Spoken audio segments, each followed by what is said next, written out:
नमस्कार दोस्तों, आप सभी पर माँ का आशीर्वाद और बजरंगबली की कृपा सदैव बनी रहे। जब भी माँ काली की पूजा और उनकी साधना के बारे में बात आती है तो सबसे बड़ा सवाल जो कई लोगों का होता है कि एक आम आदमी, एक आम गृहस्थ जिसका कोई गुरु नहीं है, वो माँ की पूजा, उनकी साधना किस प्रकार करे।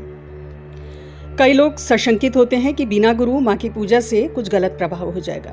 तो आज इसी बहुत महत्वपूर्ण विषय के ऊपर बात करेंगे कि बिना गुरु माँ काली की पूजा साधना कैसे करें और क्या बिना गुरु माँ की पूजा की जा सकती है। कि माँ काली महाविद्याओं में प्रथम महाविद्या है और महाविद्या अर्थात कोई साधारण शक्ति नहीं, वरन बहुत उच्चतम कोटि की शक्ति, उच्चतम कोटि की कॉस्मिक एनर्जी है माँ, जिनका जो स्वयं का ऊर्जा क्षेत्र है वो अनंत है, जो पराशक्ति और आदिशक्ति का ही प्रकट स्वरूप है। ऐसी शक्ति जिनके नियंत्रण में असंख्य योगिनियां हैं, असंख्य गण होते हैं। तो हर एक आम आदमी, हर गृहस्थ, हर वो व्यक्ति जिसने गुरु धारण नहीं किया है, वो सब लोग माँ की भक्ति कर उनका आशीर्वाद प्राप्त कर सकते हैं, एक निश्चित दायरे में रहते हुए। इस बात को समझिए कि गुरु की आवश्यकता तब ज़्यादा होती है जब आप विशेष साधनाएं कर रहे होते हैं, जब आप साधना के क्षेत्र में बहुत गहराई में उतर रहे हैं या तंत्र के क्षेत्र में आप जा रहे हैं, तो निश्चित रूप से एक देहधारी गुरु की गाइडेंस होनी बहुत आवश्यक है, जो आपको सही विधि विधान बताए और साधनाओं का जो विज्ञान है वो स्टेप बाय स्टेप आपको समझाए। लेकिन एक आम गृहस्थ माँ के आशीर्वाद को पाने के लिए, उनकी कृपा की प्राप्ति के लिए बहुत सी ऐसी चीज़ें कर सकता है, बहुत से ऐसे उनके पाठ और मंत्रों का जप कर सकता है जो बिना गुरु के किए जा सकते हैं। जैसे आप काली चालीसा का पाठ कर सकते हो, जिसमें माँ से रक्षा की प्रार्थना की गई है और माँ की बहुत ही सुंदर स्तुति की गई है। नित्य काली चालीसा का पाठ करने से जीवन की बहुत सी परेशानियों से सुरक्षा होती है और हर प्रकार की नेगेटिविटी से भी रक्षा होती है। विशेषकर जिन लोगों के पास ज़्यादा समय नहीं है, तो वो लोग नित्य माँ की चालीसा का पाठ करके माँ की कृपा, उनका आशीर्वाद प्राप्त कर सकते हैं। इसके अलावा काली शतनाम स्तोत्र और काली सहस्त्रनाम का पाठ भी बिना गुरु के आप कर सकते हो, क्योंकि ये सब माँ की नामावली हैं, जिनमें माँ को विभिन्न नामों से पुकारा गया है और उनकी स्तुति की गई है।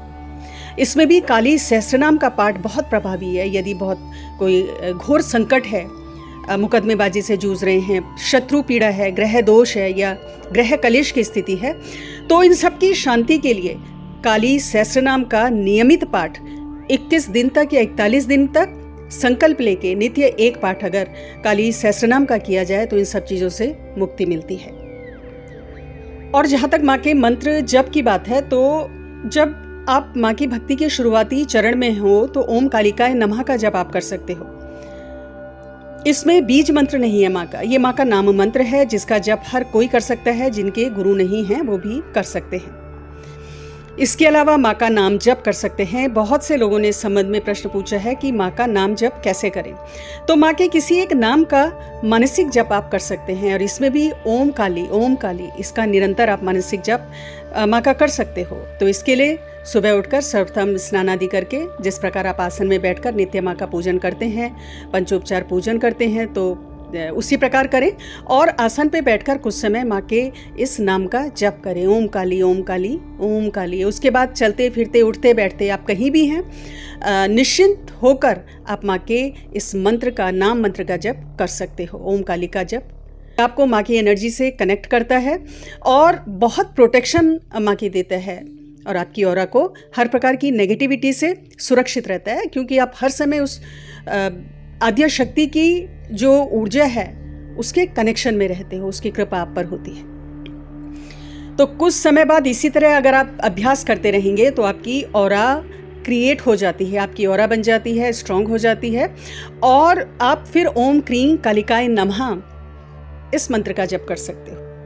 और माँ के मंत्रों का जप नियमित करना है, अधिक मात्रा में करना है। आप चाहते हैं कि लंबे समय तक करें और गुरु नहीं है, तो जिस प्रकार मैंने पिछली कई वीडियो में भी आपको बताया है, अपने इष्ट को गुरु रूप में धारण करें। भगवान शिव को गुरु रूप में धारण कर सकते हैं। अपने इष्ट से मार्गदर्शन की प्रार्थना करें और ये प्रोसेस किस प्रकार से करनी है, इसके ऊपर वीडियो बनी हुई है ऑलरेडी, उससे आपको पूरी जानकारी मिल जाएगी। तो भगवान शिव को या अपने इष्ट को आप संकल्प लेके गुरु रूप में धारण कर लें और उसके बाद आप जो साधनाएं हैं जो बहुत ज़्यादा कॉम्प्लिकेटेड नहीं हैं, वो आप बिल्कुल बिना किसी शंका के, बिना किसी भय के माँ की साधनाएं भी एक निश्चित सीमा तक कर सकते हो और पूरा बेनिफिट आपको इसका मिलेगा। और स्वयं की अगर मैं बात करूं तो जब मेरे आध्यात्मिक मार्ग की शुरुआत हुई आज से करीब 25 या 30 साल पहले, तो मेरे कोई गुरु थे नहीं और हनुमान चालीसा पढ़ने से मेरी भक्ति की शुरुआत हुई और हनुमान जी से एक विशेष लगाव मुझे महसूस होने लगा था। तो हनुमान चालीसा पढ़ना मैंने शुरू किया था और उनके मंत्रों का भी जप प्रारंभ कर दिया था। और तब ये पता नहीं था कि गुरु भी होना चाहिए, इस क्षेत्र में गुरु होना चाहिए। तो बहुत समय बाद जब मुझे ये रियलाइज़ हुआ कि जो मेरा मार्गदर्शन है वो स्वयं हनुमान जी कर रहे हैं, बहुत सारी चीज़ें मुझे हनुमान जी ने बताई और जो भी मेरी प्रोग्रेस हुई है वो उनकी कृपा से हुई है, तब मैंने उनको काफ़ी समय बाद गुरु रूप में संकल्प के साथ धारण किया। तो जब इच्छा शक्ति बहुत मजबूत होती है और नित्य पूजा का नियम अखंड रहता है, ब्रेक नहीं होता, चाहे कैसी भी स्थिति हो, तो भगवान अवश्य रास्ता दिखाते हैं। इतना मैं पूरे विश्वास के संग कह सकती हूँ।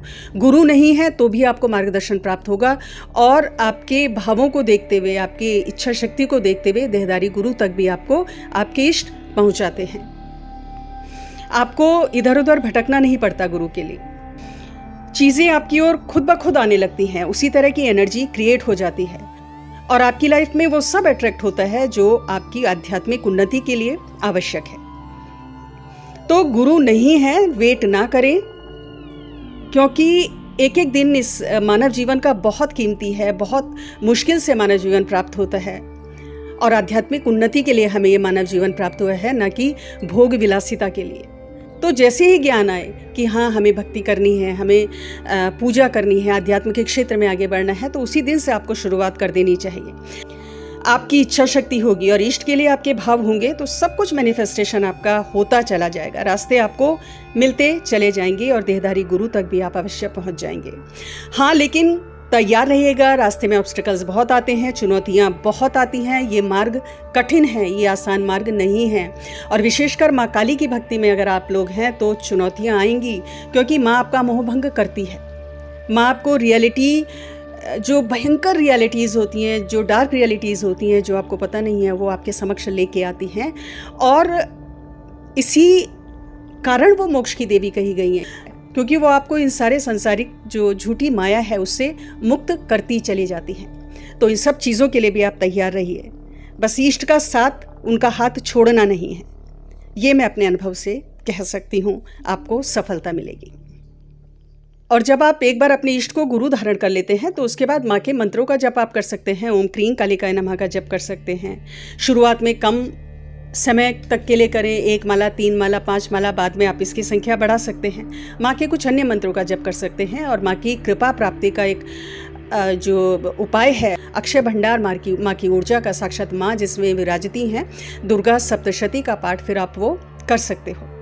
साथ ही आपको ध्यान रखना है कि भगवान शिव का पूजन अवश्य करना है। माँ की पूजा में भगवान शिव का पूजन अवश्य करना है। ओम नमः शिवाय का जप आपको 1 या 3 माला नित्य करनी है और बीच बीच में भगवान शिव का जो ये मंत्र है ओम नमः शिवाय या कोई भी अन्य मंत्र भगवान शिव का है उसको उसका भी संकल्प के संग कम से कम 11 माला बीच बीच में 21 दिन तक के लिए करते रहें।